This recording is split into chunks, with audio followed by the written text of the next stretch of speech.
துளசி செடியோட நான் சொல்கிற இந்த ஒரு மரத்தை மட்டும் கூட ஒன்றா வச்சு நட்டு வீட்டில் வளர்த்திங்கன்னா உங்களுக்கு வாழ்க்கையில் குபேர யோகம் கிடைக்கும் அப்படின்னு சாஸ்திரம் சொல்லுது. அது என்ன மரம் அப்படிங்கிறது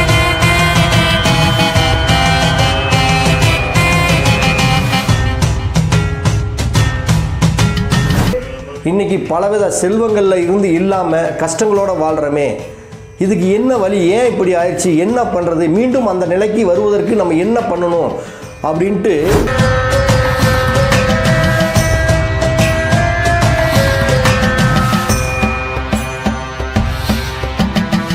இப்போ இந்த நெல்லி மரம் அப்படிங்கிறது பொதுவாக ஏழைகளுடைய ஆப்பிள் அப்படின்னாவே சஞ்சீவி மந்திரத்தில் ஏழைகளோட ஆப்பிள் அப்படின்னாவே அந்த நெல்லி மரத்தை நம்ம சொல்கிறோம்.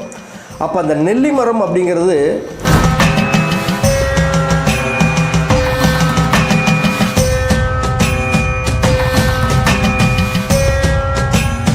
எல்லோரும் நலமுடன் வாழ நவ கிரகங்களையும் பஞ்சபூதங்களையும் வணங்கி பரணி பாரதியின் அன்பான இனிய வணக்கங்கள்.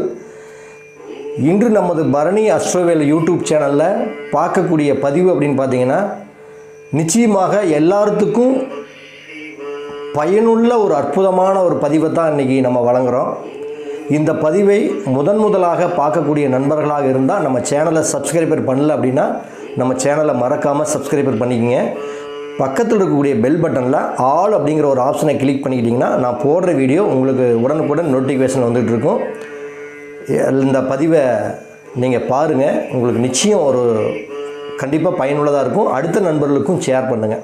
அப்படி என்ன ஒரு பதிவு அப்படின்னு பார்த்தோம்னா, அதாவது இன்றைக்கி தொழிலில் நஷ்டம், எவ்வளோ தான் சேர்த்து வச்சுருந்த பணங்காசு நஷ்டம், முன்னோர்கள் சேர்த்து வச்ச சொத்து, இது மாதிரி பல விதத்தில் நம்ம எவ்வளோ தான் கஷ்டப்பட்டு உழைச்சாலும் அந்த கஷ்டத்துக்கு தகுந்த மாதிரி பலன் கிடைக்கிறதில்ல. எவ்வளோ தான் சம்பாதிச்சாலும் அந்த சம்பாதித்தின வீண் விரயமாகிட்டே இருக்குது. இதையெல்லாம் போக்குறதுக்கு என்ன அப்படிங்கிறது ஒரு புராணத்திலிருந்து எடுத்த ஒரு அற்புதமான ஒரு மர விஷயங்களை பற்றி தான் அன்றைக்கி உங்கள்கிட்ட ஒரு பதிவில் சொல்கிறேன். இது புராணத்திலேயே இருக்கக்கூடிய ஒரு சம்பவமான ஒரு நிகழ்ச்சி. அதாவது கிடைக்கும் அப்படின்னு சாஸ்திரம் சொல்லுது. அது என்ன மரம் அப்படிங்கிறது தான் இந்த பதிவு. பொதுவாக வீட்டில் துளசி செடி வளர்த்தனாவே நம்ம வீட்டில் ஆரோக்கியம், உடல் ஆரோக்கியம் முதல்ல நல்லாயிருக்கும். துளசி செடி வீட்டில் இருக்குது அப்படின்னாவே அந்த வீட்டில் வசிக்கிறவங்களுக்கு நல்ல ஒரு இயற்கையான சுவாச காற்றும், அடுத்து சகல விதமான ஒரு ஐஸ்வர்யங்கள் கிடைக்கும் அப்படிங்கிறது ஒரு ஐதீகம். இப்படிப்பட்ட ஒரு செடியோட ஒரு அற்புதமான உன்னதமான ஒரு மரங்களை நட்டு வளர்த்துறப்ப நம்ம வாழ்க்கையில் நஷ்டங்கள் வராமல் தடுக்க உதவும். அடுத்தது இழந்ததை எல்லாம் சிறுக சிறுக மீட்டக்கூடிய ஒரு அமைப்புகளை கண்டிப்பாக கொடுக்கும். அது என்ன மரம்? அதாவது இந்த மரத்தோடைய கதைக்கு உண்டான ஒரு உண்மை சம்பவங்களை நம்ம புராண கதைகளை கொஞ்சம் ஒரு 2 நிமிஷம் சொல்லியே ஆகணும்.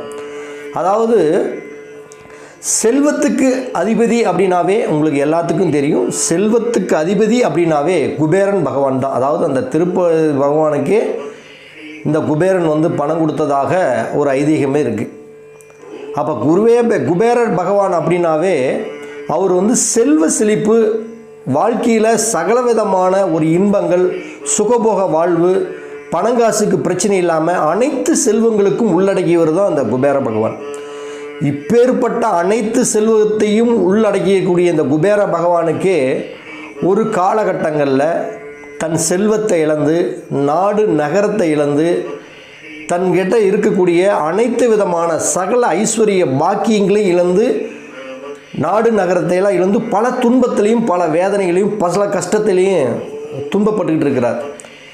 இப்படி வாழ்க்கையில் சகல சந்தோஷமாக இருக்கக்கூடிய செல்வ செழிப்பாக இருக்கிற நம்மளே இன்றைக்கி பலவித செல்வங்களில் இருந்து இல்லாமல் கஷ்டங்களோடு வாழ்கிறோமே, இதுக்கு என்ன வழி, ஏன் இப்படி ஆயிடுச்சு, என்ன பண்ணுறது, மீண்டும் அந்த நிலைக்கு வருவதற்கு நம்ம என்ன பண்ணணும் அப்படின்ட்டு தன்னுடைய பிரார்த்தனையின் மூலமாக மகாவிஷ்ணுக்கு தன்னுடைய பிரார்த்தனை மூலமாக மகாவிஷ்ணுவிடம் சொல்கிறார்.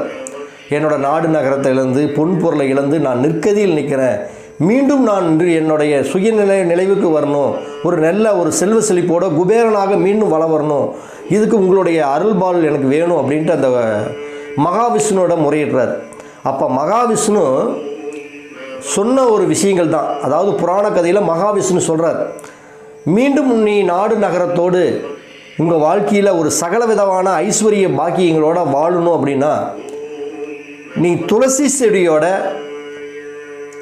நெல்லி மரத்தை, அதாவது நெல்லி மரம் அப்படின்னா நீங்கள் வீட்டில் சின்ன சின்ன நெல்லிக்காய் இருக்கிற மரம் அல்ல, பெருநெல்லி அப்படிங்கக்கூடிய மருத்துவ குணம் கொண்ட அந்த நெல்லி மரத்தை இந்த துளசி செடியோடு இணைத்து நீ வீட்டில் வச்சு வளர்த்து அந்த மரம் வளர வளர உன்னுடைய நாடு நகரம் இழந்ததையெல்லாம் மீட்டக்கூடிய அமைப்பு, எத்தனை சொத்துக்கள் போச்சோ அந்த சொத்துக்கள் மாதிரி பல மடங்கு சொத்துக்கள் வர்றது, சகல விதமான படைகள், சகல விதமான ஐஸ்வர்யங்கள், இது அத்தனையும் உனக்கு கிடைக்கும் இந்த மரத்தை நடு அப்படின்னு சொல்லி நெல்லி மரத்தை அவர் கொடுக்குறார். அதே மாதிரி அந்த குபேர பகவான் அந்த நெல்லி மரத்தை கொண்டு போய் துளசி செடியோட, பர்டிகுலராக துளசி செடியோட அந்த நெல்லி மரத்தையும் கொண்டு போய் அவர் வச்சு அந்த மரத்தை வளர்த்துறார். அந்த வளர்த்தும் பொழுது அந்த நெல்லி மரம் வளர வளர அவர் எதை இழந்தாரோ அனைத்தையும் அவருக்கு கிடைக்கக்கூடிய ஒரு அற்புதமான பண வசதி, அடுத்தது செல்வ செழிப்பு, அடுத்தது யோகம், அடுத்து சகல விதமான ஐஸ்வர்யங்களும் அவருடைய வாழ்க்கையில் வந்ததாக புராண கதை நம்மளுக்கு சொல்லுது. அதே மாதிரி அவர் அந்த குபேர பகவான் கொண்டு போய் வீட்டில் அந்த மரத்தை வச்சு நடுறாரு, வளர்த்துறாரு. மீண்டும் இழந்ததையெல்லாம் அவர் மீட்டுறார். இழந்ததையெல்லாம் மீட்டு அவர் வாழ்க்கையில் சகல விதமான ஐஸ்வர்யங்களும் சகல விதமான செல்வ செழிப்பும் இழந்ததையெல்லாம் மீட்டு வாழ்க்கையில் மிகப்பெரிய உன்னத நிலைக்கு வந்ததாக புராண கதைகள்லேயே இருக்குது.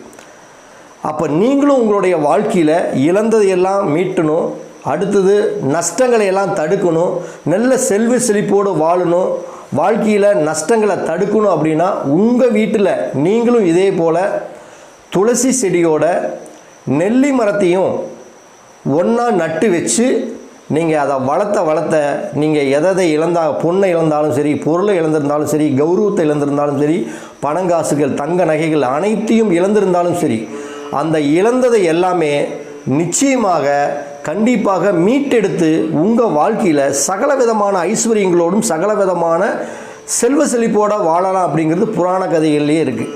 இப்போ இந்த நெல்லி மரம் அப்படிங்கிறது பொதுவாக ஏழைகளுடைய ஆப்பிள் அப்படின்னாவே, சஞ்சீவி மந்திரத்தில் ஏழைகளோட ஆப்பிள் அப்படின்னாவே அந்த நெல்லி மரத்தை நம்ம சொல்கிறோம்.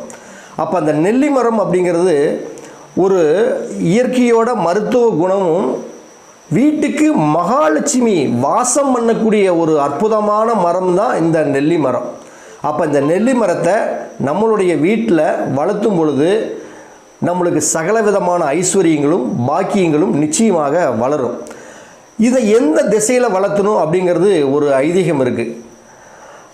அதாவது நீங்கள் வெறும் துளசி செடி மட்டும் அப்படின்னா கிழக்கு வடக்கு வடகிழக்கில் சரியான வடக்கு மையப்பகுதியில் வளர்த்துனீங்கன்னா உங்களுக்கு கண்டிப்பாக சிறப்பாக இருந்திருக்கும். ஆனால் இந்த நெல்லி மரத்தோடு வளர்த்துறப்ப உங்களுக்கு அதுக்குன்னு ஒரு சில திசைகள் இருக்குது. ஏன்னா மரம் வளரக்கூடிய மரம் நெல்லி மரம். அப்போ அதே மாதிரி துளசி செடி வைக்கக்கூடிய இடத்துல வடக்கு கிழக்கு இந்த மாதிரி இடங்களில் வச்சா அது உங்களுக்கு வாஸ்து குற்றம் ஆயிரும். அப்போ அந்த வாஸ்து குற்றத்திலிருந்து நிவர்த்தி செய்யணும், சகல விதமான செல்வங்கள் பெருகணும் அப்படின்னம்னா உங்களுடைய வீட்டில் தென்மேற்கு மூலை அல்லது வடமேற்கு மூலை இல்லை அல்லது தெற்கு இல்லது மேற்கு, இந்த 4 பகுதிகளையும் இந்த மரத்தை வச்சு நீங்கள் வளர்த்தி, அது இல்லாமல் உங்களுடைய ஜென்ம நட்சத்திரம் என்ன நட்சத்திரமோ, பர்டிகுலராக உங்களுடைய யாராக இருந்தாலும் சரி, உங்களுடைய ஜென்ம நட்சத்திரத்தன்னைக்கு 11 முறை, அதாவது ஒரு குடத்தில் சிறிது கொஞ்சோண்டு மஞ்சத்தூளை போட்டு அந்த தீர்த்தத்தை அந்த மரத்துக்கு ஊற்றி 11 முறை நீங்கள் வளம் மாதம் மாதம் வளம் வந்தீங்கன்னா உங்களுக்கு சகல விதமான ஐஸ்வர்யங்களும் சகல விதமான செல்வங்களும் இழந்ததையெல்லாம் மீட்டு இனிமேல் வரக்கூடிய நஷ்டங்களை தடுத்து, தசாபுதிகள் கெட்டிருந்தாலும் கூட இந்த மரங்களை நீங்கள் வீட்டில் வச்சு வளர்த்துறப்ப உங்களுக்கு மிகப்பெரிய ஒரு ராஜ யோகமும் மிகப்பெரிய அதிர்ஷ்டமும் சகல விதமான ஐஸ்வர்யங்களும் கிடைக்கணும்னு புராண கதையிலேயே இருக்குது. இது நடைமுறையில் ஒருத்தரோட வாழ்க்கையில் அதை வச்சு அவங்களும் அந்த துன்பத்திலிருந்து கொஞ்சம் கொஞ்சமாக மீண்டு வந்துட்டு இருக்கிறாங்க. இது நடந்த உண்மை சம்பவம். நீங்களும் இதை இது மாதிரி ஒரு துளசி செடியோடு இந்த நெல்லி மரத்தை நட்டு வாழ்க்கையில் சகல விதமான ஐஸ்வர்யங்களோடு நீங்கள் இந்த உலகத்தில் வளம் வரணும், வாழ்க்கையில் எல்லா விதமான வெற்றிகளும் உங்களுக்கு கிடைக்கணுன்ட்டு எல்லாம் வல்ல நவகிரகங்களையும் பஞ்சபூதங்களையும் வணங்குகிறேன். இந்த பதிவு நிச்சயமாக உங்களுக்கு மட்டும் இல்லாமல் உங்களோட உறவினர், சொந்த பந்தம், நண்பர்கள், தொழில் நஷ்டத்தில் இருக்கிறவங்க, கஷ்டத்தில் இருக்கிறவங்க, பண கஷ்டத்தில் இருக்கிறவங்க எல்லாத்துக்கும் இந்த பதிவு நிச்சயமாக பயனுள்ளதாக இருக்கும். நான் உங்களது மந்திரம் இல்லை, இது ஒரு மாயம் இல்லை, இது அற்புதமான ஒரு கடவுள் கண்டெடுத்த ஒரு மூலிகை, ஒரு மரம் தான்.